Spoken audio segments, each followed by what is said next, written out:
өдрийн мэндийг хүргэе. Сэтгэлийн тэнхээ гэж юу вэ?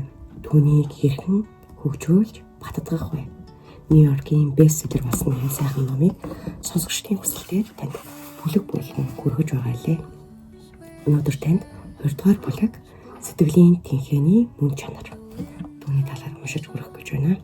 Ингээд сонсдог ном эхэллээ. Таны бие амтад билүүтэй төрсөлдөг гэж төрсөн юм. Бүх зүйл бөөн баяр хөөр оргилсноор эхэлнэ. Тарих дүгнэж цээжинд зүрх чанга цохилно. Таны бүхий л би тийм ээ гэж хашгирах шиг болно. Харин дараа нь түгшүүр толгой эргэж дотор ялгүй эвгүрнэ. Та үнийг маш их хүсэж баргал жичирч байна. Үгүй болохгүй. Гэхдээ та хүсээд байна. Гэвч болохгүй. Та энэ үед яах ёстойгоо мэдэх боловч биеэ барьж тэсэх болов уу? Ухаанаа алдчихгүй байгаадаа хинээ өөртөө итгэлгүй байгаа. Хүслийн ертөнцид тавтай морил. Магадгүй та яг одоо нэг сайхан тэмдэглэж юмсан, хідэн хундаг, хатуу юм хүнтэрчих юмсан, 3 аяглаатай кофе уух юмсан гэж мөрөөдөж байж болох юм. Эсвэл та зад хямдрал дуусахаас өмнө амжиж дэлгүүр хийсэх юмсан гэж яарч судалгааны тасалбар эсвэл нарийн боомны махлагын лангуун дээрх амтд билүү таны нүдэнд харагдаад байж ч магадгүй лээ. Ийм үед л та хүсэлтээ автах эсвэл биеэ бариад өнгөрхийн аль нэгийг сонгох болдог. Энэ агшинд та би үүнийг хүсэж байна гэж хашгирах өөрийн биеийн эд эснийг бүртээ би үүнийг хийхгүй гэж хэлэх хэрэгтэй. Би үүнийг хийхгүй гэж хэлэх хэрэгтэй. Та өөрийн бие махбодороо мэдэрдэг учраас л сэтгэлийн тэнхээ шалгасан сорилт хизээ эхэлж буйг шууд ойлгодог. Энэ бол юу сайн, юу муу болох тухай хийсвэр маргаан төдий зүйл биш. Харин заримдаа хоёр тустай хүмэд санагддаг бидний сэтгэлийн доторх хоёр хэсгийн хоорондох дотоод зөрчил тэмцэл байдаг юм. Заримдаа хүсэл нь ялдаг. Заримдаа яавал дээр болохыг ойлгодог. Танд сайн сайхныг хүсдэг тэр хэсэг нь ялдаг. Таны амжилт ялагдлын шалтгаан нь таны хувьд нууц хэвээр үлдэх бий. Нэг өдөр биеэ барьж тэсвэрлэж чадсан байхад өөр нэг өдөр хүсэлтэд дийлдсэн байдаг. Магадгүй та өөрөөсөө би тэр үед ер нь юу бодож байваа гэж асуудаг байх. Гэвч миний би юу хийж байваа гэж асуусан дээр эрдэмтний үзэж байгаагаар хувийн хяналт нь зөвхөн бие махбодын биш мөн бас сэтгэл зүйн ч асуудал байдаг. Жухамдаа бие сэтгэлийн тэнцвэрт уян хатан байдал нь хүсэл тэмүүллээ дарах төсөв төвчээрийг танд өгдөг юм. Энэхүү тэнцвэрт байдал нь жухам юунаас хамаардаг болохыг орчин үеийн нарийн түүхтэй ертөнц яагаад түнд цаг үргэлж саад болдог болохыг судлаачид аажмаар тодорхойлж эхэлж байна. Сайн мэдээч бас биш үү? Танд төсвөр төвчээр маш их хэрэгтэй байгаа үед та энэхүү байдлыг зориуд бий болгож болно. Мөн өөрийн бие сэтгэлээ үргэлж тэр байдалд байлгахаар дасгалжуулж бас болдог ажээ. Тэгснээр таныг уруу татах ямар нэг хүчин зүйлийн нөлөөнд автахгүй байж тэдгээр хүчин зүйлсийн эсрэг таны төрлөх зөнгөөрөө өгөх хариу нь өөрийгөө жолоодож чаддаг хүний хариу үйлдэл байх болно. Хоёр төрлийн аюулын тухай үлгэр. Бидний өөрсдийгөө хянах үйлдэл нь хэрхэн хэрэгждгийг ойлгохын тулд эхлээд нэгэн чухал зүйлийг ялгаж, салгаж ойлгох хэрэгтэй юм. Тухайлбал сэлмэн соёот бар. Гүзээлцгний билүү хоёр юугаараа ялгаатай вэ? Эдгээрийн аль аль нь таны урт насалж удаан жаргах төлөвлөгөөг нурааж чадах нийтлэг нэг шинжийг агуулж байна. Гэхдээ бусад талаараа бол огт эсрэг, дэвсрэг, шин чанартай аюулууд юм. Бидний бие махбод тархин тэдгээр аюулуудтай маш ялгаатайгаар тэмцдэг. Аз болоход эволюц хувьсал нь биднийг аль алинтай тэмцэхэд шаардлагатай нөөц болцоогоор хангаж өгсөн байдаг юм а. Аюул тулгарсан үед дахиад өнгөрсөн үе рүү төр Ингээд догшин хэрцгий сэлмэн соёод барс олз хайн тэнүүжилж явсан тэр балар эрт үед иргэн очицгоё. Та өөрийгөө зүүн аваргийн сэрнэд эртний хүндүрст бич болцоход тэдний өдөр тутмын хийдгэл зүйлийг хийж хээр талаар хэсүүчлэн өгсөн амьтдын сэг зэмийг шинчлэн явна гэд бодоод үзэлтэй. Бүх юм сайхан бүтээж та одоогоор хинч эзэн сууж амжаагүй байгаа зөөвөр чонын шинхэн үтлийг олж харлаа. Гэтэл хаанаас ч гараад ирсэн юм бэ бүүмэд сэлмэн соёод бар ойролцоох модны ард нуугдаж байна. Чөтгөр ав гэж магадгүй тэр барт танаар үдийн зоог барьж тэр цөөврийн үлдэгдлээр даруулах хийх байгаа л да. Бар 30 см урт соёонуудаа таны хоолойд зооход хэдийн бэлэн болжээ. 21-р зууны хүнээс ялгаатай энэ араат нь таныг идэж болох хэсэг тухай бодож цаг алдаж тэнэгэлзэн гэж огт байхгүй. Тэр бар илүүдэлжингээ хасаж хоолны дэглэм байрч байгаа учраас таны моралик биеийг эргцүүлэн харж илчлэг ихтэх юм биш байгаа идгээ болждаг юм билүү хэмээн бодно гэж горцны ч хэрэггүй. Аз болоход та ийм хүнд хэцүү байдалд орсон анхны хүн биш. Таны эртний өвөг дээдээс эсвэл иймэрхүү дайснуудтай тулгарч л байсан. Альва аюул занал тулгарсан үед зүхтах эсвэл амиа хамгаалах тэмцэхэд тусалдаг төрлөх зүүн совинг та тэдгээр өвөг дээдсээс өгүүлж авсан байдаг юм. Энэ зүүн совинг стрессийн хариу үйлдэл, тулалт эсвэл зүхт гэж нэрлэдэг.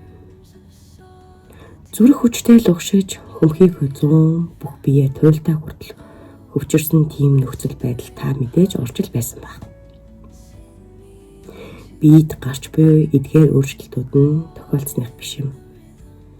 Энэ өөрчлөлтүүд нь тарих бидэрдийн системээр нарийн зохицуулагдаж таныг хурдан хариу үйлдэл хийж өөрт буй хүч нөөцөө дайжлагад тус болдог. Сэлмэн соёод барыг олз анзаармагц таны бие махбодын төвшөнд дараах үйлдэлүүд явагдана. Таны нүдэрээ авсан мэдээлэл нь тархины бүүлсэн бие рүү буюу өөрөөр хэлбэл төвшөөр зарлах систем оршдог тэр бүс рүү дамжуулагддаг. Бүүлсэн бие нь тархины гүнд байрладаг бөгөөд болцшгүй баялуудыг таньж мэдэх үүрэгтэй бүтцэн. Уг бие нь тархины гүнд байрлсан учраас аюул занал хийлэл тулгарсан үед их бие ба тархины бусад хэсгүүдтэй яаралтай холбогдоход дөхөмтэй байдаг гэжээ. Төгшөөр зарлах систем нь сэлмэн соёод бар хэрхэн таныг мөрдөж байгаа тухай мэдээллийг таны нүдний торлог бүрхөвчээс авангуудаа таны тарих бие махбод өрөө багц тохиоллыг илгээж тулалт эсвэл зүхт хариу үйлдэлийн системийг ажиллуулдаг байна.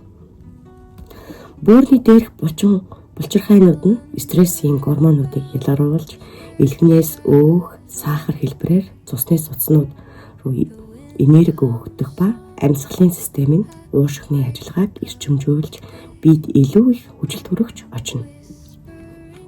Зүхтах эсвэл тулдах үйлдэлийг хариуцсан булчингуудад энергийг цусаар дамжуулан яаралтай хүрэхийн тулд зүрх судасны систем нь байдаг хүчээрээ ажиллаж эхэлдэг байна. Таны биеийн эдээс нэг бүр юу хийж чадхаа харуул гэсэн тушаал авна. Бие махбод таны амь амьдралыг хамгаалан тэмцэхээр зэхэж байх тэр хооронд төгшөөр зарлах систем нь таны анхаарлыг өөр зүйлд хандуулахгүй байхыг хичээж зөвхөн сэлмэн соёод ба уг үйл явдал болж буй тухайн газар төвлөрүүлнэ. Энэ нь таныг тулгараад буй аюул занал хийлээс элдвээр сатааруулах хүнлэнгийн элдв бодол орж ирэхгүй байлгахыг тулд юм. Түүнчлэн төгшөөр зарлах систем нь хөдөлгөөнд байдлын хяналтын хариуцдаг тархины тэр хэсэг буюу их тархины гадаргын препарант хэсгийн дарангуйлдаг нарийн төвхтэй уралдуудыг тархин дотор ажиллуулж эхэлдэг. Тийм ээ. Тулалт эсвэл зүхт хариу үйлдэл нь таныг илүү хөдөлгөөнтэй, эрч хүчтэй болгохыг оролддог юм. Таныг хулчих бие эрч хүчтэй болгохыг оролддог юм. Таныг хулчих бие эсвэл зүхтгаа болчих бие гэсэндээ өнөө ухаалаг мэрэгэн цэцэн тархины бор давхраг унтчихдаг юм. Мартснаас Зугтахын тухайд гэвэл энэ нөхцөл байдал зугтсан нь дээр гэж би хэлэх байна. Тийм ээ. Яг одоо зугт. Тулалт эсвэл зугт гэсэн хариу үйлдэл нь хүн төрөлхтөнд өгөгдсөн агуу бэлгүүдийн нэг юм. Энэ нь аюул занал хийлэл тулгарсан үед бүх хүчийг өөрийгөө аврахад зориулах тарих бие махбодын онцгой нэгэн чадвар юм. Амь өрсөн эцэгтэй үед та энэ системийн ачаар амьд мултрахад тус болохгүй альва зүйлд биеийн ч бай, сэтгэлийн ч бай тусал чинээрийг илүү зарцуулахгүй. Нэг мөчийн өмнө та өглөөний хоолой шингээсэн шигээ хэсүүжилж эсвэл үд хорхоо идэж байсан. Гэвч тулалт эсвэл зугт гэсэн хариу үйлдэл ажиллаж эхлэхэд таны бие махбодын бүхэл энерги тэр даруй өөрийгөө хамгаалах зорилгод чиглэсэн хэрэг шүү дээ. Та оройн хоолой хаанаас олно доо эсвэл дараагийн удаад хадан дээр ямар зураг зурх вэ гэж бодож байсан бол харин одоо та өөрөө тэр чигээрээ хурд сунар сэрэмж болж хуурсан. Өөрөөр хэлбэл стрессийн хариу үйлдэл болох тулалт эсвэл зугт нь энергийг удирдах төрөлх зөн юм. Бие махбодын болон сэтгэлийн хүчний нөөцөө юунд зориулахыг тань тэр шийддэг юм. Шинэ төрлийн аюул занал хийлэл. Та сэрэмгтийн хээр талд сэрмийн соёод бараас зугтсаар л байна. Танд хэцүү байгааг би ойлгож байна. Цаг хугацаагаар хийсэн бидний аялал ялгүй цочирдуулсан аялал болсон хүлцэл өчье. Гэхдээ хувийн хяналтын биологийн үндсийг ойлгохын тулд ингэх зайлшгүй шаардлага бидэнд байсан юм шүү дээ. Үсгэлэн гараатнуудаа орхиод одоо цаг руу иргэн ирцгээе. Амьсгаагаа дараад жаахан тайвшир. Арай аюулгүй тайван газрыг ирж олцгоё л доо. Төв худамжаар жаахан зугаацах уу? Нартай тунхлаг өдөр зөөлөн салхи хүлээж байна гэд төсөөл л доо. Модны мөчөр дээрх шувууд дуулж байна гэтэл таны өмнө үзэж хараагүй хамгийн гайхамшигтай гүзээлцгний бэлөө нарийн боогны мухлагын цонхон дээр байж байх нь тэр. Тэрхүү бэлөөний цөцгийтэй гэлгар их бие дээгүүр тод улаан чихэрлэг талстууд гэлтгнаж бэлуун дээр аятайхан тараан шигтгсэн гүзээлцгнүүд нь таны хүүхэд насны зуны жаргалтай өдрүүдийг өөрийн ирэхгүй санагдуулах ажээ. Зогс. Би чинь хоолны дэглэм барьж байгаа шүү дээ гэж хэлж амжихаас өмнө хөл тань мухлагын хаалгыг чиглэн алхаж гар тань хаалганы бариулаас татан үүдийг нь нээж хонх дуурахын сацуу аман тань шүл сасгаран дүүрнэ. Энэ үед тарих бие махбодод ямар үзэгдэл явагдах вэ? Нэгдүгээрт тархийг тань шагналын амлалт хэсэг зуур эзэмдэн. Гүзээлцгний бэлөөг хармагц тархины дунд бүтцэн тань нейромедиатор бодис болох допамин ялгарна. Тэр таны тархины анхаарал болон чиглэсэн зорилгот үйлдэлүүдийг удирддаг тэр хэсгүүд рүү очино. Допамин нь таны тархинд даруй бэлүү олж ав. Эс бөгөөс амьд явсны ч хэрэггүй шүү дээ гэж хэлнэ. Энэ нь нарийн боомны мухлах руу өөрийн мэдлгүй нэг алхам хийсний тань тайлбар юм. Энэ хэний гар бэ? Би энэ хаалгыг онгойлгож байна уу гэж юу? Тийм ээ, тийм бэ. За, бэлүү ямар үнэтэй вэ? Энэ бүхнийг болж байхад цуснах сахарын төвшин унаж байдаг. Таныг амтд зүсмийг амандаа хийн хэмээн тарих хүлээж байгаад бол тусгай бодис ядгаруулж цусан дотор эргэлдэж байгаа бүх энергийг биеэс гаргахыг тушаадаг. Үүний учир шалтгаан нь тун энгийн өөх тостой болон чихэрлэг зүйл цусан дах сахарын төвшнийг огцом нэмэгдүүлдэг юм. Иймд сахарын комд орохоос тун ховор боловч тохиолддог бэлүүний өвглээс сэргийлэхийн тулд цусан дах сахарыг багасгаж буй хэрэг юм. Бие махбод тань ийм их сонор сэрэмжтэй шүү дээ. Гэвч цусан дах сахарын хэмжээ багасаад ирэхээр та ялгүй чичрэн найган тэгээд улмал бэлүү гэдмээр санагдана. Ёстой нэг занган хийж байгаа юм шүү дээ. Би бол бэлүүний хувилдааны онолын талыг баримтлагч биш. Тэгтэл бэлүү ба таны турах гэсэн сайн сэтэл хоёрын хооронд тэмцэл явагдаж байгаа бололтой. Би бол яг одоо бэлүү дийлж байна л гэж хэлмээр байна. Гэхдээ хүлээгээрэй. Сэрэнгэтэд байсан шиг танд бас нэг нууц зэвсэг үлдсэн байгаа. Тэр нь таны сэтгэлийн тэнхээ шүү дээ. Сэтгэлийн тэнхээ гэдэг бол үнэхээр чухал зүйлийг хизүүч байсан хийх чадвар гэдгийг санаж байна уу? Яг одоо бол тагнаад тань белоны молекулуудын хүрч түүнийг идэж агшин зуурын таашаал авах нь танд чухал байгаа. Гэхдээ өөр илүү чухал зорилгууд бий гэдгээ та ерөнхийдөө мэдэж байгаа. Жишээлбэл эрүүл мэнд, аз жаргал, маргааш өмдөндөө багтах, сэтгэлийн тань энэ хэсэг белон таны урт хугацааны зорилгуудад занал хийлж байгаа гэдгийг анзаардаг. Тэгээд аюулыг давж гарахын тулд чадах бүхнээ хийдэг юм. Энэ бол чухамдаа таны сэтгэлийн тэнхээний төрлөх зам юм. Гэж сэлмэн соёод бараас ялгаатай гэвэл бело бол жинхэнэ аюул занал хийлэл биш юм. Сайтар бодоод үзэлтэй. Таныг белонд сэрэгээрээ хүрхээс нааш тэр таны эсрэг, эрүүл мэндийн таны эсрэг, гойлог бэлхүүсний таны эсрэг ямар нэг үйлчилгээ үзүүлж чадахгүй.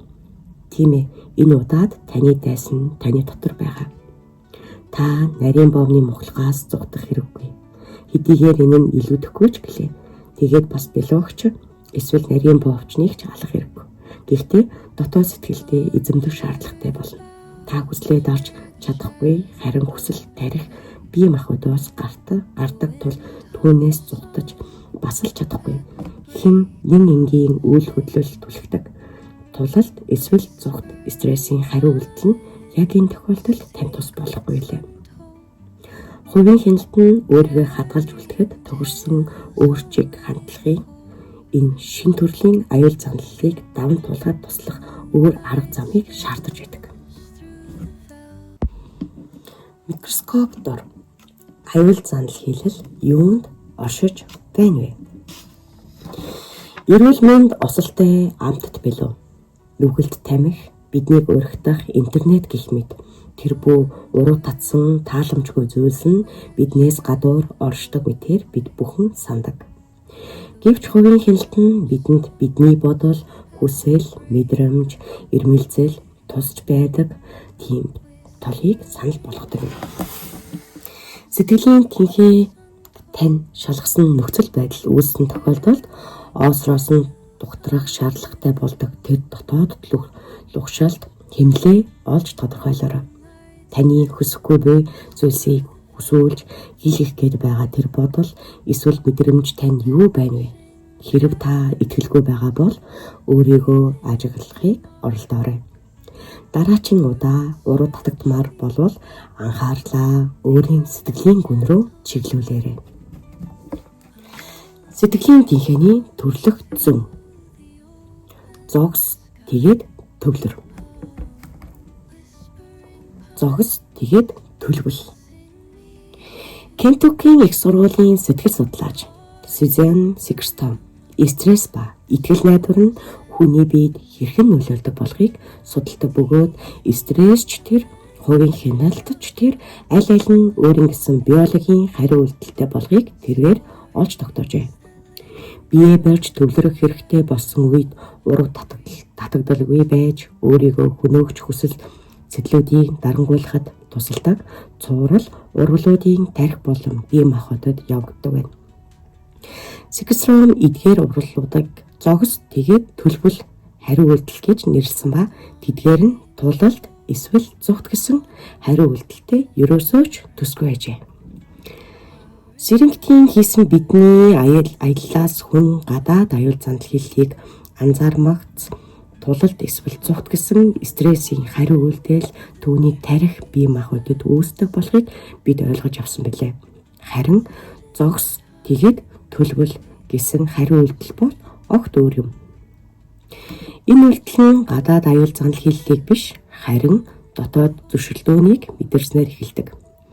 Та ямар нэгэн зүйл хүсэж байгаа, тамхи татах, хит их идэх, ажил дээрээ зохисгүй сайтуудаар орох боловч гэх мэт боловч тэгж болохгүй гэдгийг нь мэдэж байгаа. Эсвэл ямар нэгэн зүйл хийх хэрэгтэй гэдгийг мэдэж байгаа. Төлбөр тооцоогоо төлөх, төслөө дуусгах, дасгалын танхимд хичээлэх гэх мэт боловч залхуурлаар шийдсэн үед үүсдэг тэр дотоод зөрчилдөөн нь бас л нэг ёсны аюул занал хийлэл байдаг бөгөөд таны төрлөх зүүн таныг болзошгүй муу шийдвэрлүү түлхэж байдаг юм. Иймд таныг өөрөөс тань хамгаалах шаардлага бий болдог билээ. Хувийн хяналт гэж чухамдаа үнийг л хэлээд байгаа юм.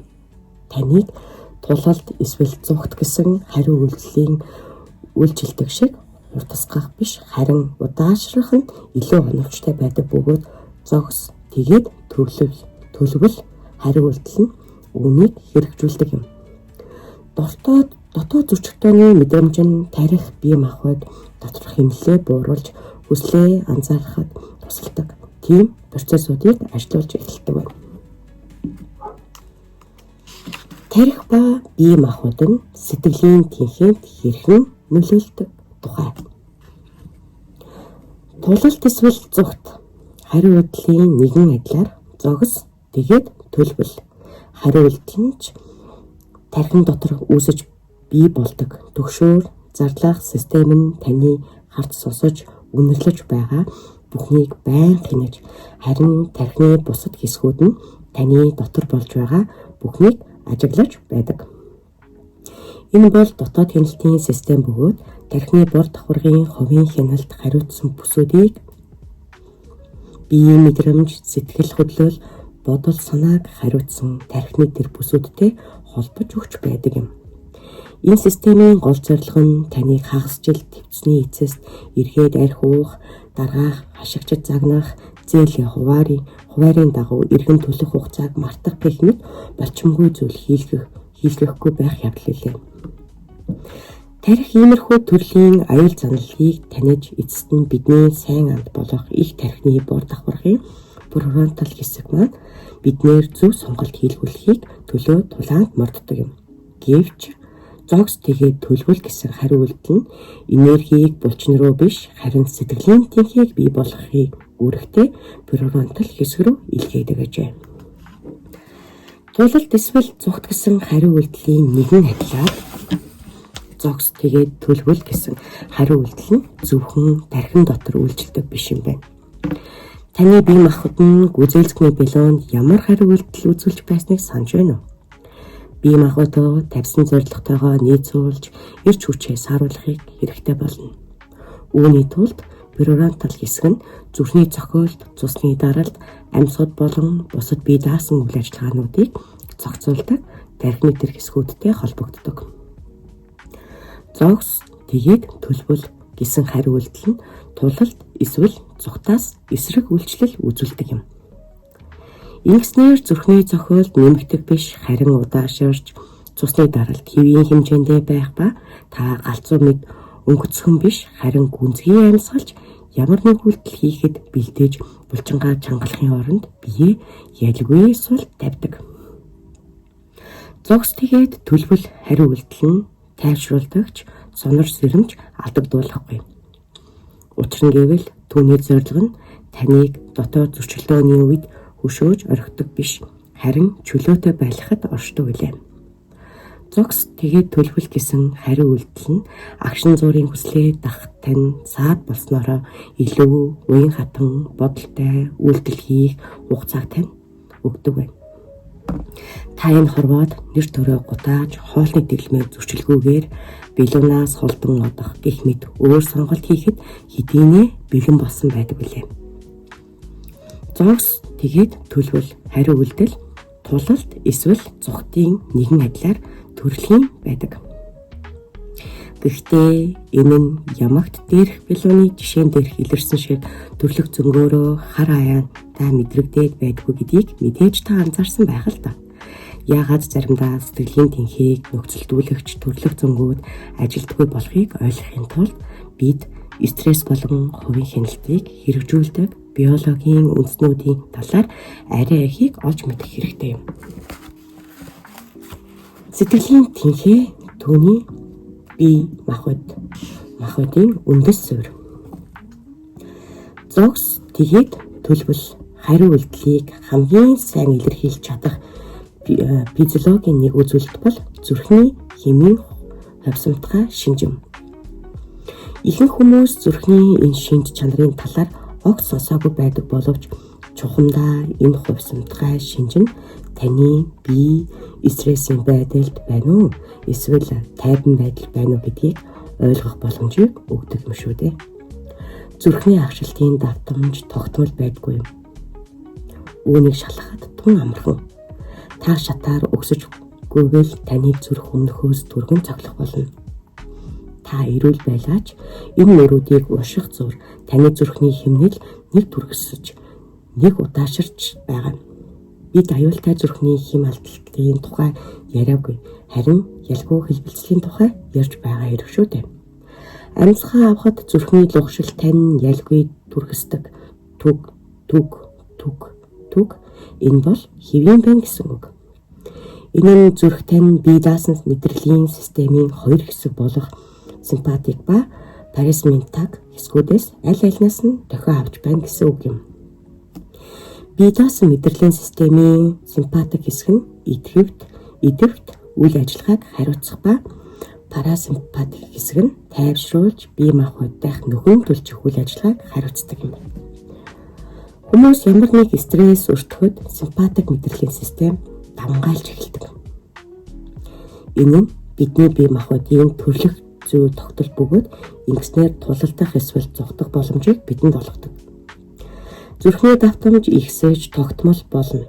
Зүрх арай өндөр давтамжтэр тогтоож тэгснээр тулалт эсвэл зүгт хариу үйлдэлийг дагалдан илрэх айдас, түгшүүрийн эсвэл уур хилэнгийн мэдрэмжийг нөхцөлдүүлдэг байна. Харин энэ үед хүмүүс төсвөр төвчээр заах аваас парасимпатик мэдрэлийн систем нь тэднийг тайвшруулж огцом үйлдэл хийхгүй байх боломжийг өгдөг ажээ. Зүрх арай удаан цоглоно. Гэхдээ хэлбэлцэлд хувьсамтгай шинжин нэмэгддэг. Энэ нь эмх цэгцтэй үл автах жишимгүй байдлын мэдрэмжийг өгдөг юм. Доктор Сигстром өсөглөн байгаа оюутнуудад шинэхэн хайрсан шоколадтай жигнэгийг битгий идээрэй гэсэн хүсэлт тавьж байхдаа хувийн хяналтын энэхүү физиологийн шинж тэмдгийг анзаарчээ. Ер нь энэ туршилт нь нэлээд хатуухан туршилт байжээ. Учир нь тэрээр оюутнуудыг амталгаа явуулахаасаа өмнө мацаг бариарай гэж тэднээс хүссэн байна.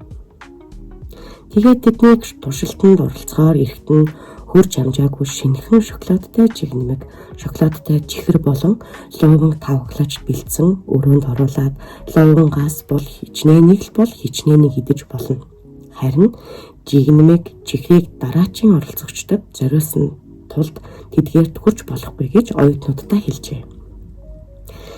Харин оюутнууд бүгдээр амттанд ам хүрэлгүй дэсэж гарч чадсан байна. Мөн тэдний бүгдийнх нь зүрхний хэмнэлийн хувьсамтгай шинж нэмэгдсэн байжээ. Харин хяналтын бүлгийн ацтнуудыг луван газ татгалзаж харин жигнэмэг чихрийн хүснээрээ идэрэй гэж хүссэн байна. Гэтэл тэдний зүрхний цохилтын хэмнэлд ямар л өөрчлөлт гараагүй байж.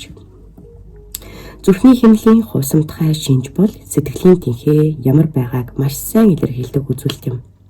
Уруу таталтыг хэн тэсэнд давж харин хэн бууж өгөхийг энэ шинжээр нь удирчлан таамаглаж болно. Жишээ нь архины эмчилгээ хийлгэж эдгэрэг шатандаа явж буй хүмүүс архи хараад зүрхний хэмнэлийн хувьсамтгай шинж нь нэмэгдэж байгаа бол тэдний хувьд бүрэн эдгэрэх магадлал нь илүү байжээ. Харин үүний эсрэг хариу үйлдэлтэй буюу архи хараад зүрхний хэмнэлийн хувьсамтгай шинж нь буурч буй тэр хүмүүсийн хувьд эргээд архинд орох магадлал нь өндөр байсан ажээ. Зүрхний хэмнэлийн өндөр хувьсамтгай шинжтэй хүмүүс альва давтах, уруу татагдах нь ховор, хямралт нөхцөл байдлыг илүү сайн давах туруулдаг болох нь судалгаагаар харагджээ. Тэд ихэндээ бүтэлгүй байсан ч мөн тэднийг шүүмжилж байсан ч хүнд хизүү даалгавраас татгалзах нь зөөн байдаг. Иймд сэтгэл зүйчид зүрхний хэмнэлийн хувьсамтгай шинжийг сэтгэлийн тэнхээний бие махбодын үндэс суурь өөртөө хяналт тавих чадварын физиологийн үзүүлэлт гэж нэрлэжээ. Хэрэг зүрхний хэмнэлийн өндөр хувьсамтгай шинж танд байгаа бол хизээч ямар ч үед илүү их сэтгэлийн тэнхээтэй байж чадна. Яагаад зарим хүмүүс азтай байж зүрхний хэмнэлийн өндөр хувьсамтгай шинжийг зэвсэглэн элдэг уруу татах хүчин зүйлүүдтэй халц тулдаг байхад тэдэнтэй яг л ижил нөхцөл байдалд орсон бусад хүмүүст ийм физиологийн элт даваа тал байдаггүй. Бидний сэтгэлийн тэнхээний нөөц боломжит та юугаар толгоос авахуулаад энгийн ургамлын гаралтай хоол хүнс тус болдог. Харин элдв хорт хоол хүнс бол үгүй. Хаана амьдардгийг хүртэл агаарын бохирдол нь зүрхний хэмнэлийн хосомтгой шинжийг бууруулдаг. Магадгүй Лос Анжелес хотод амьдардаг кино урлагийн олон одод эмчилгээ сувлийн газруудад байнга эргэлдэг нь үүнтэй шууд холбоотой байх л та. Гэх мэт олон хүчин зүйл нөлөөлдөг байна.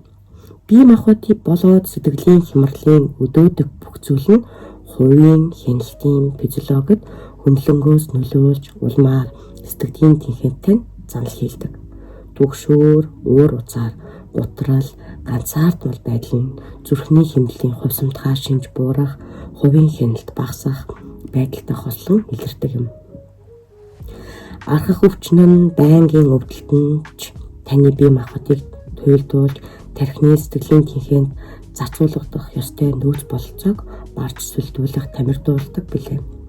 Гэвч таны бие махбод хийгээд оюун санааг өөрийгөө жолоодох физиологийн хэвийн төлөв рүү оруулж чадах нь үүнтэй энэ сацуу өөр асар олон хүчин зүйл үзэгдэл байдаг юм. Сэтгэлийн тэнхээг нөхцөлдүүлэгч биологийн үндснүүдэд бэхжүүлэх хамгийн энгийн үр дүнтэй аргуудын нэг бол бясалгал юм аа гэдгийг та өмнөх бүлгээс олж мэдсэн билээ. Энэ гашрамд хэлэхэд бясалгал нь зөвхөн тархийг дасгалжуулахаас гадна зүрхний хэмнэлийн хувьсамтгай шинжийг ч мөн нэмэгдүүлдэг юм. Мөн түнчлэн хямралыг багасгаж эрүүл мэндэд дэм болдог. Тэр бүх хүчин зүйлс нь спорт, бүх нойр, эрүүл хоол, найз нөхөд, гэр бүлтэйгээ өнгөрүүлсэн аз жаргалтай мөчүүд, шашны ба сэтгэл оюуны дадал гэх мэт бие махбод дах сэтгэлийн тэнхээний нөөц боломжуудыг зэнгэлж байдаг юм. Туршилт. Хувийн хяналтаа олтол уртаар амьсгалах тун. Хувийн хяналтаа олтол уртаар амьсгалах тун. Энэ ном дотроос та түргэн шийдлийг баргал олохгүй байх. Гэвч агшин сэтгэлийн тэнхээгээ нэмэгдүүлэх нэг арга бий. Амьсгахаа минутад 4-өөс 6 болтол удаашруул. Нэг амьсгал бүрд 10-аас 15 секунд зарцуулагдах болно. Энэ нь ердийнхөөс удаан боловч жаахан төвчээр зааж дасгал хийхэд боломжгүй хэцүү биш юм. Амьсгаагаа удаашруулснаар та тархины префронтал хэсэг идэвхжүүлж зүрхний хэмнэлийн хувьсамтгай шинжээ нэмэгдүүлж байгаа хэрэг юм. Ингэснээр бие махбод болон тархийг стрессийн горимоос хувийн хяналтын горим руу шилжүүлэхэд дөхөн болж буй. Хэдэн минутын дараа гэхэд та тайвширч өдөөлт, уруу таталтыг давж гарч чадах болно. Билүүрөө нүдээ унахчих шахан ширтэнгээ уртаар амьсгал авна гэдэг тун муугүй санаа шүү. Эхлээд тайван байхдаа минутад хэдэн амьсгаа авч байгаагаа тэмдэглэж аваад дараа нь удаан амьсгалж эхэл. Гэхдээ амьсгалаа түгжих хэрэггүй. Энэ нь стрессийг бүрэл нэмэгдүүлэх болно. Амьсгаагаа гаргах үедээ амьсгалаа удаашруулах нь ихэнх хүмүүст илүү хялбар байдаг. Иймд анхаарлаа төвлөрүүлээд амьсгаагаа удаан гүйцээд гарга. Уруулаад цорвоогоод гуурсаар үлээж байна гэж төсөөл. Амьсгаагаа бүрэн гаргах нь хүч гаргалгүйгээр гүнзгий амьсгалахад тусна. Амьсгалаа минутанд 4 удаа болтол цөөрүүлж чадахгүй бол бүү сэтгэлээр унаарай. Амьсгалын давтамж минутанд 12 удаа болтлоо цөөрөхөд тэр хэрээр зүрхний хэмнэлийн хувьсамтгай шинж нэмэгдэж байдаг юм. Энэ арга техникийг тогтмол хэрэглэснээр стрессийг сайн дааж чаддаг болж бас сэтгэлийн тэнхээний үндэс бололцоо нэмэгддэг болохыг судалгаа харуулж байгаа юм а. Нийгэм судалгаанд гэмтлийн дараах стрессийн хямралтай болон архин дунтах өвчтэй хүмүүсээр өдөр бүр амьсгалаа удаашруулах 20 минутын дасгал хийлгэсэн нь зүрхний хэмнэлийн хувьсамтгай шинжийг нэмэгдүүлж гутрал хөөрлийг нь мэддэхүйц бууруулж байжээ. Дэлхий дээр стресст хамгийн их автдаг 3 мэргэжлийн хүмүүс болох цагдаа нар, худалдаачид, лавлах утасны салбараа дуудаж бас иймэрхүү амьсгалын дасгалын тусламжтайгаар зүрхний эмнэлгийн хувь сумтгай шинжээ нэмэгдүүлэхийн заан сургадаг юм. Зориг төвчээр шалгасан ямар ч тохиолдолд сэтгэлийн тэнхээгээ дээшлүүлэхийн тулд 2-3 минут аажим амьсгалахад л хангалттай юм. Сэтгэлийн тэнхээ ба эмнэлэг. Миний оюутнуудад нэг болох Натан орон нутгийн эмнэлэгт бага хэмжээний ажил эрхэлдэг байсан юм. Энэ нь маш буянтай хэрэн төсөв шаардсан ажил байсан бөгөөд тэрээр эмчилгээний болон цагиргааны албан үүргийн аль алийг нь хариуцдаг байлаа. Аажим урт амьсгалах дадлан түүнийг зэгцтэй бодож жинтэй шийдвэр гаргахад тус болж байв. Мөн Натан хамтран ажиллагчдаа тэрхүү дасгалаа зааж өгч өр өгөөжийг нь хамтдаа хүртэх болсон аж. Тэдэж бас стресстэй нөхцөл байдалд биеэ бэлтгэх, жишээлбэл өвчтний ар гэрийнхэнтэй ярилцах, эсвэл урт удаан ойргүй ээлжин ажлын дараа бие сэтгэлийн алжаалаа тайлах гэж амьсгалын дасгал хийх болжээ. Натан бас өвчнүүдтэй ч уг дасгалыг санал болгож тэднийг айдас төгшөөрөө дарах эсвэл эмчилгээний зөөртэй ажилбаруудыг хэлбэрт авч туулахад нь тус болж байв. Ихэнх өвчтнүүд уг дасгал нь болж буй зүйлд нөлөөлж чадахгүй гэж ихэндээ бодож байсан ч аажим амьсгалах дасгал нь тэдэнд бие махбодод оюун санаагаа өөрийн дураар захирч буй мэд мэдрэмжийг өгснөөр хүнд бэрх үед тун хэрэгтэй байдаг эр зоргийн тэдэнд төрүүлж байсан юм аа. Оюун ухаан бие махбодын дасгалууд. Та хувийн хяналтын бие махбод яг үндэс суурийг дэмжих олон зүйл хийж чадах бөгөөд энэ 7 хоногт би та бүхэнд илүү үр дүнтэй 2 аргыг болгож байна. Аль алинд нь онцгой хүч чармаалалт шаардахгүй ба үр дүн нь тэр дороо харагдах бөгөөд харин ашиг тусна цаг хугацааны явцад улам бүр нэмэгдэх болно. Түүнчлэн энэхүү 2 арга нь зориг төвчээр шаардсан олон дайсантай тухайлбал гутрал, айдас, төгшөөр, архах өвдөлт, зүрх судасны өвчин, жигрийн шижин гэх мэт тэмцэгтэй тус болох юм. Илүү их сэтгэлийн тэнхээтэй болохын сацав далинд нь бас илүү эрүүл бие, илүү их аз жаргалтай болохоос буцахгүй тийм хүмүүс эдгээр аргуудад анхаарал хандуулбал цохино. Бие эзэмтгэн гайхамшиг. Сидней хотын Маккуарийн их сургуулийн биологч Кен Чинг сэтгэл зүйч Меган Ойтын нар саяктар хувийн хяналтыг сайжруулдаг эмчилгээний нэгэн шинэ аргаар туршиж дуусгажээ. Туршилтын үр дүн тэднийг гайхшруулсан байна. Тэд хэдий эрийг үр дүн гарна гэж найдаж байсан ч үр дагавар нь цар хүрээний хувьд тийм өргөн байх юм гэж огт бодооч үгүй байв. 18-аас 50 хүртэлх насны 6 эрэгтэй, 18 эмэгтэй хүн уг туршилтын туулай болжээ. 2 сарын эмчилгээний дараа гэхэд тэдний анхаарал илүү сайн төвлөрч элдвэд сатгарах нь бага болсон байна. Тэдний анхаарал төвлөрөлтийн хугацаа нь 30 секундэд хүрч байсан нь тун таашаалтай, сайшаалтай байв. Гэвч өгөө зогсохгүй туршилтад оролцогчдын тамхи татах нь багасаж архины төрлийн ундаа копины хэрэглээ буурсан байна. Хинч тэднээс ингэхийг гуйгаагүй байхад шүү дээ. Тэд хор хөнөөлтэй хоол идэх нь багасаж эрүүл хоол идэх нь ихсжээ. Зурагт үзэхэд өмнөхөөс бага цаг үрж хичээл сургалтандаа илүү цаг зарцуулах болжээ. Мөнгөө хэмдэг болж гэнтийн төлөвлөгөө худалдан авалт хийхээж багасгажээ. Өөрсдийн сэтгэл хөдлөлөө хянаж чаддаг болжээ. Тэр бүхэл ажил хэргийн хойш тавих нь зөөрж төлөвлөсөн товлсон уулзалтаасаа хоцрох нь зөөрсөн байна. Бурхан минь, эн чинь юу гэж шидэт юм бэ? Хэн надад тэр эмийг жорыг нь бичиж өгөх вэ? Уг эмчилгээнд ерөөсөө ч эмийн эмчилгээ байгаагүй лээ. Биеийн тамирын дасгал сургуулалт л өөрийн биеийг эзэмдэхийн гайхамшигыг үзүүл байсан нь тэр юм. Өмнө нь спортоор тогтмол хичээлж байгаагүй тэдгээр оролцогчдод дасгалын тоног төхөөрөмжтэй зааланд хичээлээ гишүүнчлэгийн нэр бэлэглэж түүнийхээ хэрэглэхийг зөвлөжээ. Эхний сард тэд ойролцоогоор 7 хоногт нэг удаа хичээлж байсан бод 2 дахь сарын төгсгөл гэхэд 7 хоногт 3 удаа хичээлдэг болсон байна. Судлаачид тэднээс өөр ямар нэг өөрчлөлт гарахыг гуйгаагүй байж. Гэвч спортын дасгалын ачаар хүмүүс нэг ёсондоо өвч хүчний шинэ их усурыг нээсэн мэт байсан ба амьдралын бүхий салбартаа өөрсдийн биеийг илүү сайн эзэмдэг болсон байжээ. Дасгал нь бүх өвчнийг ангаар шидэд юм шиг байдгийг судлаачид анзаарсан байна. Наад зах нь гэхэд дасгалын үр ашиг нь шууд харагдах аж.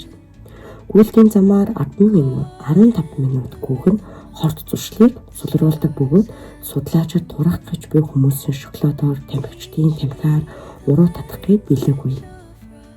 Дасгал хийсний хэдийн үр дүн нь бүр ч илүү байдаг. Дасгал нь өдөр тутмын стрессийг хөнгөвчлөө зогсохгүй, сэтгэл готрлын эсрэг сонгомол үйлчилгээтэй эм болох прозок шиг хүчтэй нөлөөлдөг байна. Хамгийн гол нь зүрхний хэмнэлийн суурь хувьсамтгай шинжийг нэмэгдүүлэн хувийн хяналтын биологийн үндснүүдийг бэхжүүлж өгдөг юм. Нейробиологчид шинэхэн тамирчдын тархийг судлахад саарал эдийн мэдрэлийн эсүүдийн хэмжээ нь нэмэгдэх зогсохгүй, мөн цагаан эдийн төрхөн бөгөөд үр дүнтэйгээр мэдээлэл солилцох боломжийг мэдрэлийн эсүүдэд олгодог нейроглин эсүүдийн хэмжээ нэмэгдсэн байжээ. Биеийн тамирын дасгал нь бясалгын нэгэн адилаар тархины эдийн тэр дундаа префронтал хэсгийн үйл ажиллагааг хурдасгаж хэмжээх нь томруулдаг байна. Миний оюутнуудад энэ судалгааны тухай сонсохороо надаас хэрэг хичээллэх хэрэгтэй вэ гэж асуудаг бөгөөд харин би үргэлжил харин та нар хэрэг хичээлэхэд бэлэн байна вэ гэж хариулдаг юм. Зорилгоосоо 7 хоногийн дараа татгалзах юм бол зорилго тавих нь утга үгүй. Харин эрдэмтэд дасгалын үргэлжлэх хугацаа хэмжээний тал дээр санал зурдаг.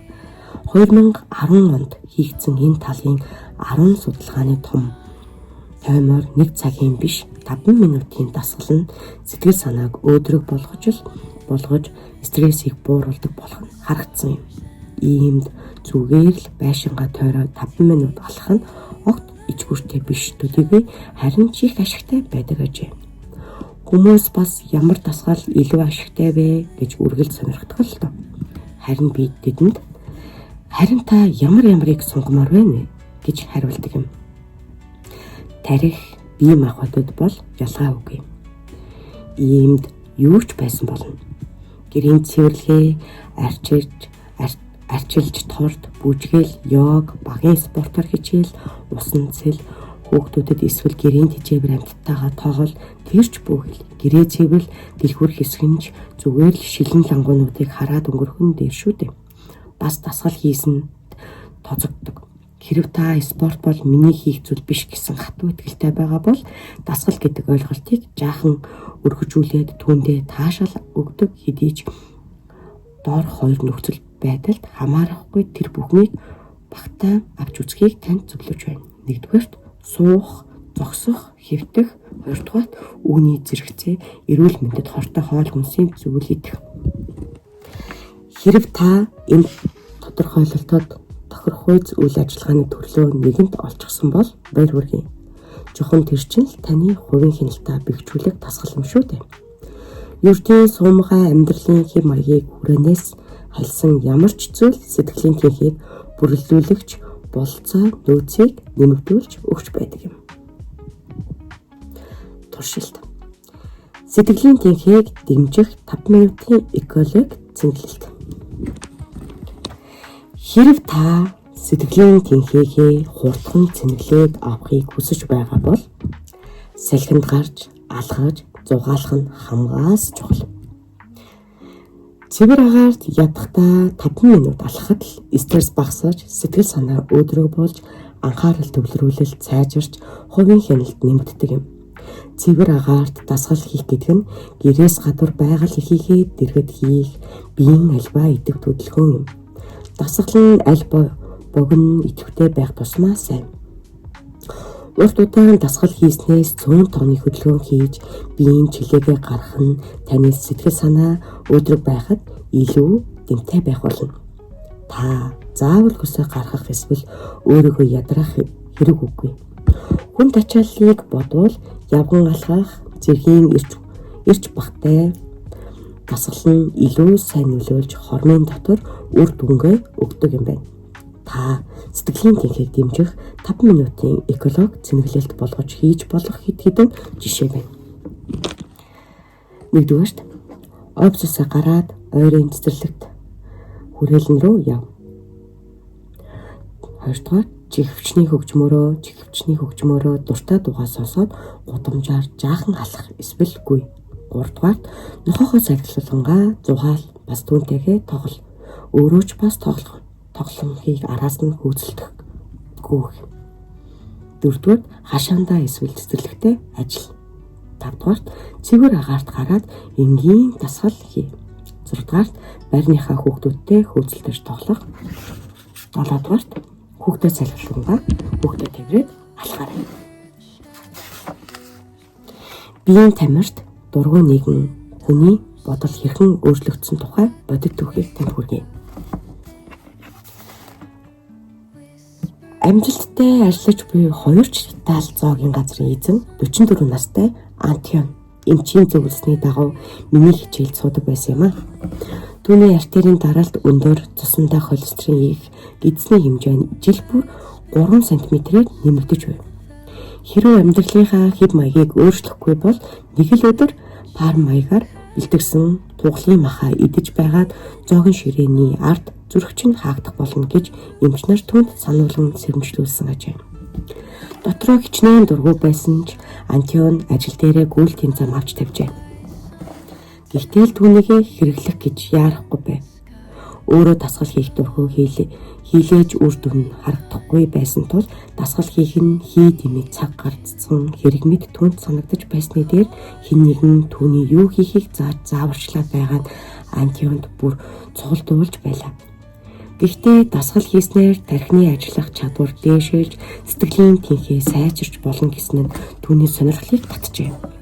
Антион бол азаа үзээд алтгад хизээд бэлэн хүн байсан бөгөөд бусдаас хоцрохыг ч бас хүсэхгүй байлаа. Ингээд тэрээр өнөө гүйлтийн замаа тоглоомд давуу байдлаа хадгалж үлдэхэд туслах өөрийн нууц зэвсгээ хэмээн дотроо төсөөлөн байна. Ер нь бол дасгал нь түүний зүрхний хэмнэлийн хувьсамтгай шинжийг сайжруулдаг, өөрөөр хэлбэл зүрх судасны өвчний улмаас үхэх эрсдлийг бууруулдаг юм бол тэр ерөөс дургуцахгүй байсан да. Антионы гүйлтийн замаас сэтгэлийн тэнхээний их үүсвэр болгон хуургаж тэр бүхэл илчлэгийн тоолуур дээр нь сэтгэлийн тэнхээ гэж бичжээ.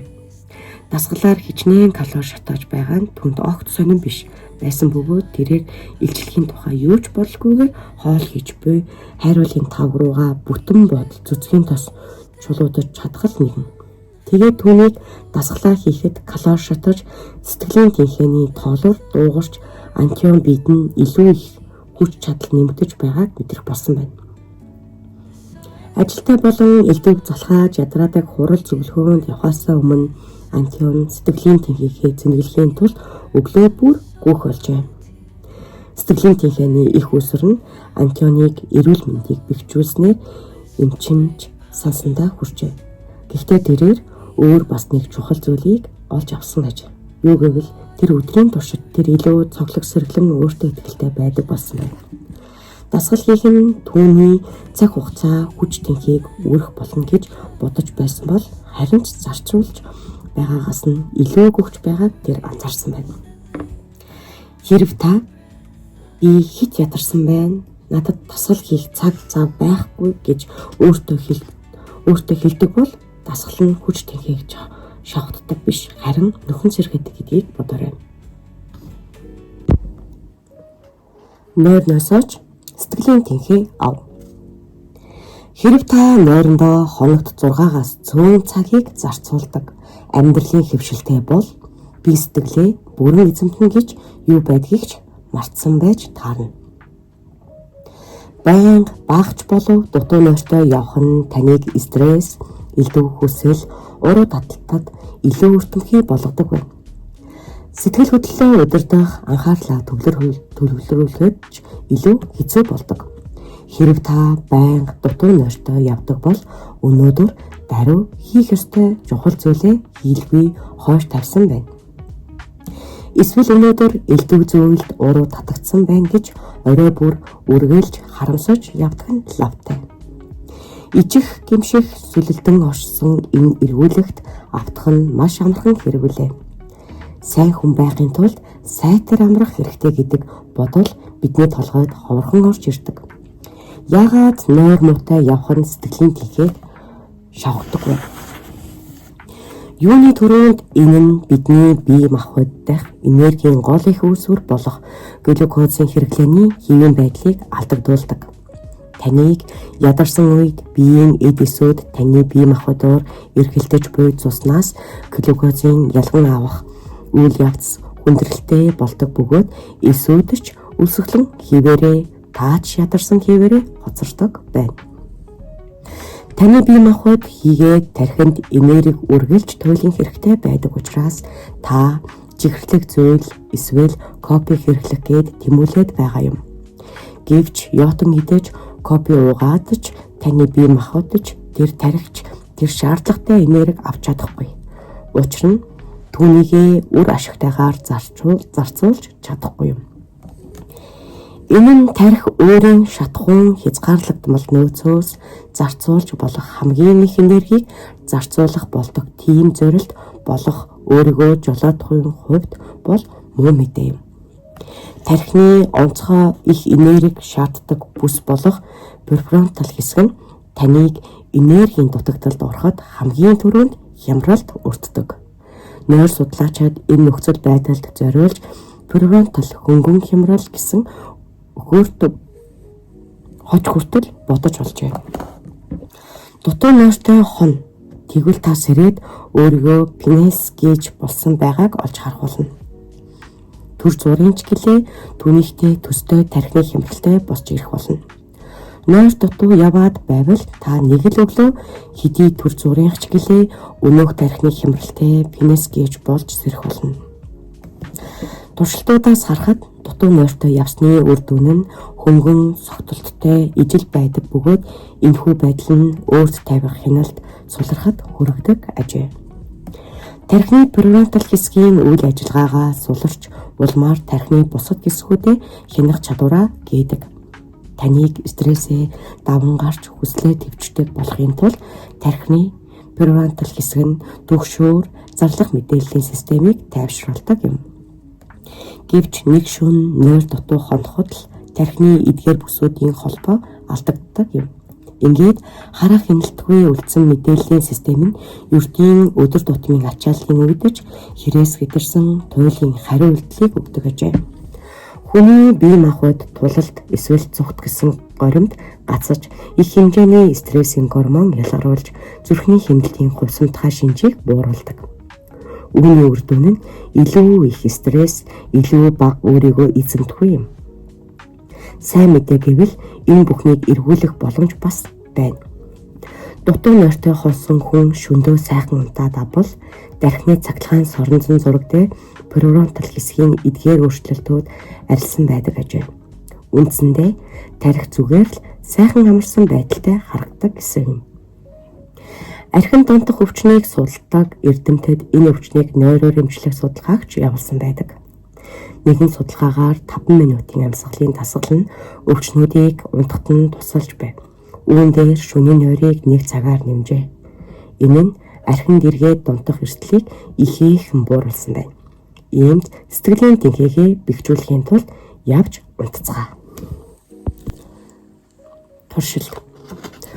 Шүн бүр тасралтгүй 8 цаг унтаж чадахгүй байлаач багахан хэмжээний шинэлэг байдал танд ихээхэн нэмэр болно. Нэг л шөнө бүтэн нойртой бат бөх унтахад тархины үйл ажиллагаа дээд түвшиндээ хүртэл сэргдэг байна. Хэрэв та бүтэн 7 хоног оройтон унтаж өглөө эрт босож байсан бол амралтын өдрүүдээрээ нойроо ав. Энэ нь таны сэтгэлийн тэнхийг бэхжүүлж өгөх болно.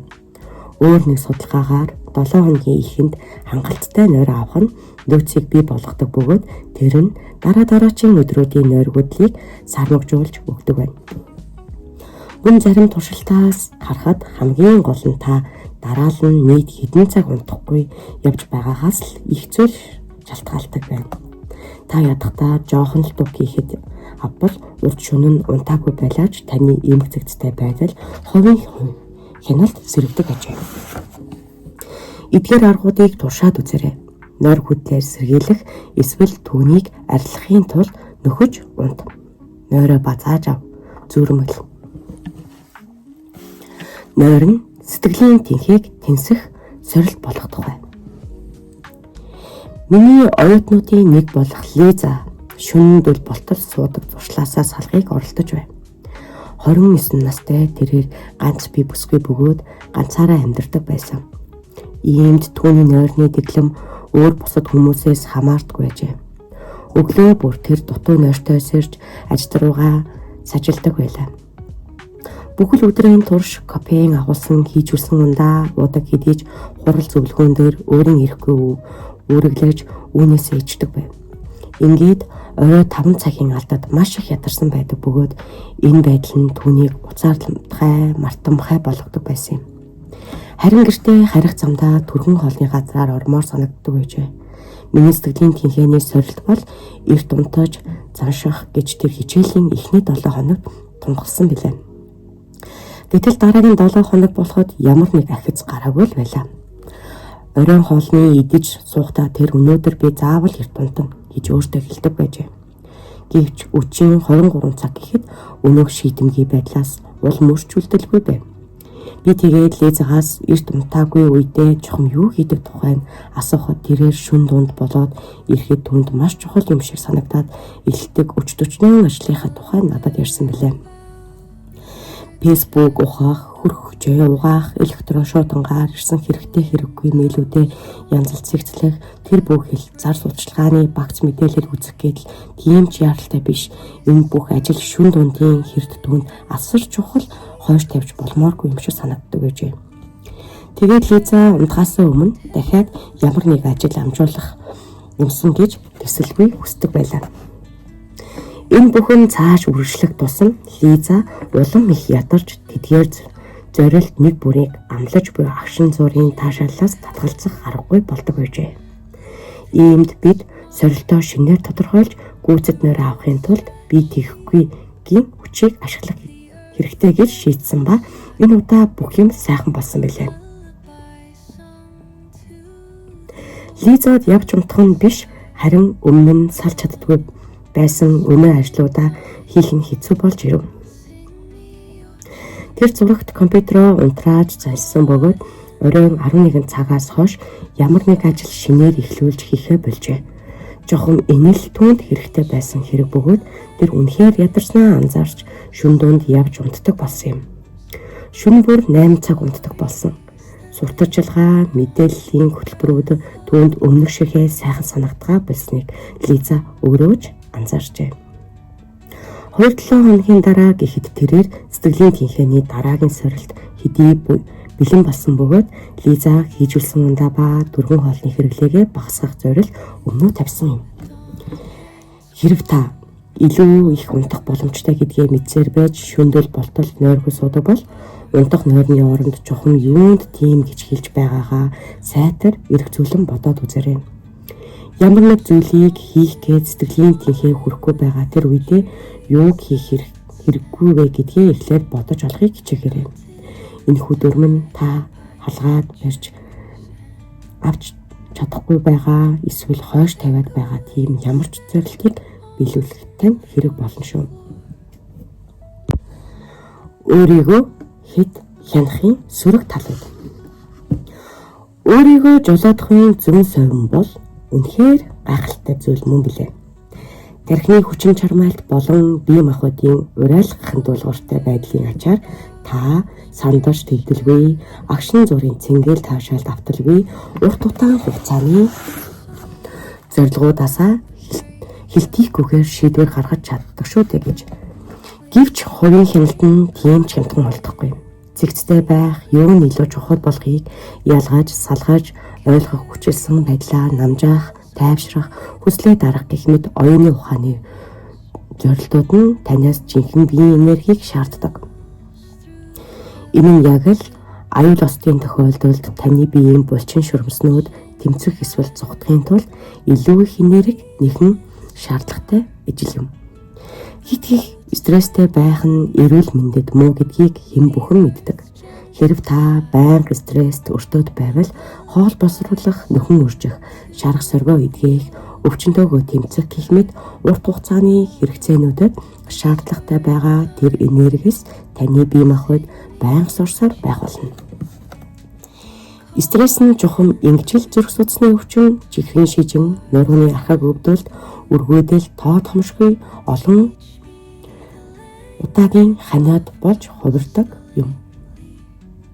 Өдөр тутмын стрессээс гүйж зүгтах эсвэл түүнтэй зодтолдох хэрэг танд гарахгүй нь ойлгомжтой тул хэрв та зээлийн картын өрөө урьдчилан төлөх эсвэл түүнд өглийн цохилт өгөхөөр шийдсэн бол амжилт хүсье. Энэ тухай ярих нь утгагүй юм. Тарих тань эдгээр гадаад зандлгийлэл гэж тодорхойлож байгаа цагт ухаан санаа бие тань өндөржүүлсэн бэлэн байдалд оршиж ухамсаргүй зэгцгүй үйлдэл хийсээр л байдаг. Төсвөр төвчөртэй байх нь их хэмжээний энерги шаарддаг. Тэр дотроо дархлааны системд хэрэглэгдэх тэр нөөцөөс ч бас сорсоор байдаг тул байнгын хувийн хяналт нь ч бас байнгын стресс шиг таны өвчлөх магадлалыг нэмэгдүүлдэг гэж зарим эрдэмтэд үзэж байгаа юм. Хит их сэтгэлийн тэнхээ нь эрүүл мэндэд хортой байж болох юм гэдгийг бодвол та анх удаа сонсож байгаах. Магадгүй та одоо тэгвэл нөгөө нэгдүгээр бүлэгт гарч байсан хувийн хяналт ба эрүүл мэндэд чухал гээд байсныг яах болж байна. Одоо болохоор түүнээс болж өвдөж болзошгүй гэж надад хэлээд байгаа юм уу гэж бодож байгаа байх. Үнэн дээр бол энэ нь ортой юм. Аз жаргалтай, амжилттай амьдралд хувийн хяналттай хэрэгтэй байдаг шиг стресс ч бас хэрэгтэй байдаг. Гэхдээ хит стресс орох нь өөрийн бодол, мэдрэмж, үйлдэлээ хит хянахтай ижил хортой байдаг юм. Энэ нь таны бие организмд хит их ачааллыг өгдөг. Хувийн хяналт нь стрессийн хариу үйлдэлийн нэгэн адилаар тодорхой сорилтод өгөх эвтэйхэн хариу маягаар үүссэн байдаг. Гэвч хувийн хяналт архаг өршөөлгүй болж ирэхэд бид стрессийн үед зовлон дундаг шиг энэ тохиолдолд ч мөн адил зовлон дундаг. Заримдаа бидэнд хувийн хяналтаа төр хойш тавьж амрах хугацаа хэрэгтэй болдог. Аз жаргал, эрүүл мэндэ хадгалж үлдэхийн тулд бие төг санах гэж эрмэлзэх хэрэг үгүй. Та сэтгэлийн тэнхээгээ бэхжүүлснийхаа дараа ч бодож мэдэж ярьж үлдэж байгаа бүхнээ хянаж чадахгүй. Та өөрийн хийх ёстой дулаанаа зөв сонгох хэрэгтэй болно. Туршилт. Бие сул тавьж сэтгэлийн тэнхээний боломж нөөцөө сэргэе. Стресс болон өдөр тутмын хувийн хяналтаас төр хамс хийж шилдэг аргуудын нэг бол хэсэгхэн зур амарч тайвшрах юм. Хэдхэн минут бие сул тавиад зүрхний хэмнэлийн хувьсамтгай шинж нэмэгдэж парасимпатик мэдрэлийн систем идэвхжиж симпатик мэдрэлийн систем тайвширдаг байна. Түүнчлэн бие сэргээж илэрсэн төлөвд орж дархлааны систем бэхжиж стрессийн гормоны хэмжээ буурдаг ажээ. Нэгэн судалгааны үр дүнгээс харахад өдөр бүр хэсэгхэн зуурч гэсэн амарч тайвшрах хугацаа гаргаж чадвал тухайн хүний эрүүл мэнд бэхжиж сэтгэлийн тэнхээ ч мөн нэмэгддэг байна. Жишээ нь сэтгэлийн тэнхээг шалгах, стрессийн сорилтууд болох анхаарлаа төвлөрүүлэх ба өвдөлт, тэсвэрлэх туршилтуудад тогтмол амарч бие сул тавьж байсан хүмүүс илүү сайн хариу үйлдэл үзүүлж байсан бөгөөд бие сул тавьж гүнзгий амьсгалж амарч байсан тамирчид хүнд хэцүү дасгал сургуулалтын дараа түргэн сэргэж тэдний стрессийн гормоны хэмжээ буурч бие махбодын ядаргаа буурч үжээ. Гэхдээ зурагтынхаа өмнө буудан дээрээ туулсан шигээ эсвэл элбэг дэлбэг орой холон дээрээ лонх дарс балгасан шигээ амрах хэрэггүй лээ. Бие махбодын хийгээд оюун санааны жинхэнэ амралтал сэтгэлийн тэнхээг нэмэгдүүлдэг юм. Харвардын их сургуулийн анагаахын танхимын зүрх судасны өвчний багш Герберт Бенсоны хэлсэнчлэн бие махбодод болоод оюун ухааны амралт нь бие сэтгэлийн амсгих физиологийн хариу үйлдэлийг бий болгодог ажээ. Ингэснээр таны зүрхний цохилт, амьсгал, аажмаар удааширч судасны даралт буурж булчин сулардаг бөгөөд тарих ирээдүйг төлөвлөж өнгөрснийг эргцүүлэхээс төрж болов хөндөрч амардаг байв. Би сэтгэл амсгийн физиологийн хариу үйлдэлийг ажилуулахын тулд дээш харж хөвтөөд хөлөө баг зэрэг үргэж хонгон доороо дэр ивж өг. Эсвэл өөрт хамгийн тухтай байрлаа сонго. Нүдэ анаад хідэнтэй гүнзгий амсгаа ав. Амсгаагаа гэцээрээ авч гаргана. Хэрв би тань шилж байгаа бол тэр хэсгийнхээ булчин төр чангалаад судал. Жишээлбэл хэрв гар хуруу тань чилээд байвал гараа чангатгаад дараа нь суллаж алхаа тэнэлэг. Хэрв дух эсвэл эрүү тань чилж байгаа бол тухаа үрчилгэж амаа том ангаалгаад дараа нь нүүрний булчингаа бүрэн суллал. Ийм байдалтай 10-аас 15 минут байж юу ч хийлгүй амсгаалж байгаагаасаа таашаалав. Унтчихж магадгүй гэж айж байгаа бол сэрүүлэг тавь. Энэ нь таны өдөр тутмын дадал болог. Ялангуяа хит ачаалттай ажилдаг эсвэл сэтгэлийн нэгтгэхээ шаардсан шалгуурыг давах шаардлагатай байгаа бол бүрч танд тохирно. Хэсэгхэн зур тайвширч амс хийснээр бие тань архаг стресс эсвэл баатарлаг хувийн хяналтаас төрж болов амар зэрэгэх болно. Микроскоп дор стресс ба хувийн хяналт. Энэ 7 хоногт бие махбодын болон сэтгэл санааны стресс бол хувийн хяналтын дайсан мөн гэсэн тамаглалыг шалгаарай. Түгших, сандрах, хит ядрах зэрэг нь таны шийдвэрүүдэд хэрхэн нөлөөлж байна вэ? Өлссөн ба ядарсан байх нь таныг сэтгэлийн тэнхээгээ төвчээрхүү болгож байна уу? Мөн бодит өвдөлт болон өвчний талаар юу гэмээр байна вэ? Уур хилэн, ганцаардал, гуниг гэх мэт мэдрэмжүүдийн талаар юу хэлмээр байна? Өдөр эсвэл 7 хоногийн яг хэдийд стресс үүсэж байгааг анзаарч тэмдэглээрэй. Дараа нь хувийн хяналт хэрхэн өөрчлөгдөж байгааг анзаараарай. Та уруу таталтанд автаж байна уу? Хяналтаа алдаж байна уу? Яаралтай хийх ёстой ажлаа дараа болгогээд хойш нь тавьж байна уу? Дүгнэлт. Бид сэтгэлийн тэнхээ шалгасан сорилтод ялгдахаараа сул дорой залхуу сэтгэлийн тэнхээгээ амьтад гэж өөрсдийнхөө зэмлэмээр санагддаг. Гэхдээ асуудал ихэнхдээ үүнд байдгүй бөгөөд зүгээр л бидний бие махбод болон тарих хувийн хяналтанд тохиромжгүй төлөв байдалд оршиж байсан учраас л тэр. Хэрэг бид архаг стресст өртдөг бол сэтгэлийн тэнхээ шалгасан сорилтуудад мад бидний өнөөх огцом эрсдэс бие оролцохоос аргагүй болдог. Ялахын тулд бид энергийн хувийн хамгаалалт руу биш харин хувийн хяналт руу чиглүүлдэг тийм их бие махбодыг болоод сэтгэл санааны төлөв байдлыг олж авах хэрэгтэй. Харин энэ нь бид стрессийн дараа сэргэж хүчээ гамнах шаардлагатай гэсэн үг юм. Зөвхөн тэгсэн тохиолдолд бид оргилд гарах болно.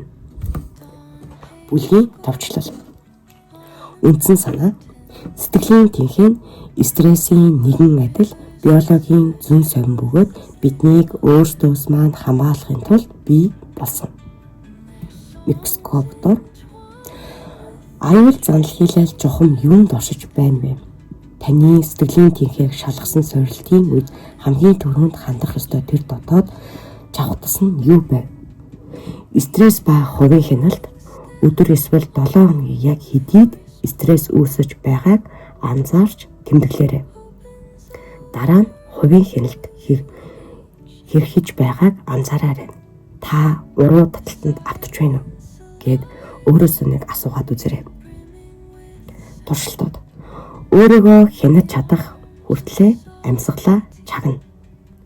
Өөрийгөө хянах физиологийн төлөв байдалд очихын тулд амьсгаагаа минутанд 4-өөс 6 удаа болтол цөөрүүл.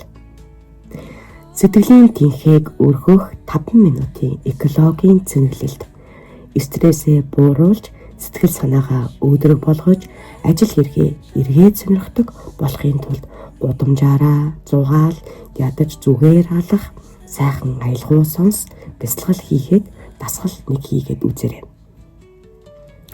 Дутуу нойртой явсны үр дагаврыг сармагжуулж өдөр төрч гисэн дуг хий. Эсвэл шөнийн орой сунг. Биеэ сул тавьж амс хийгээд сэтгэлийн тэнхээхээ сэлбэж нөөц болцоогоо сэргээ. Хэвд гүнзгий амьсгал. Хэсэгхэн зур тайвширч амс хийх физиологийн хариу үйлдэл нь таныг сэргээхийг хүсэж байгаа тул үгэнд нь ороорой. Ингээд сэтгэлийн тэнхээ гэж юу вэ гэсэн бестселлер сайхан номны 2 дугаар бүлгийг танд уншиж хүргэлээ. Анхаарлаа хандуулан сонссон сонсогч танд баярлалаа. Дараагийн 3 дугаар бүлгээр эрхэм нэг уулзъя.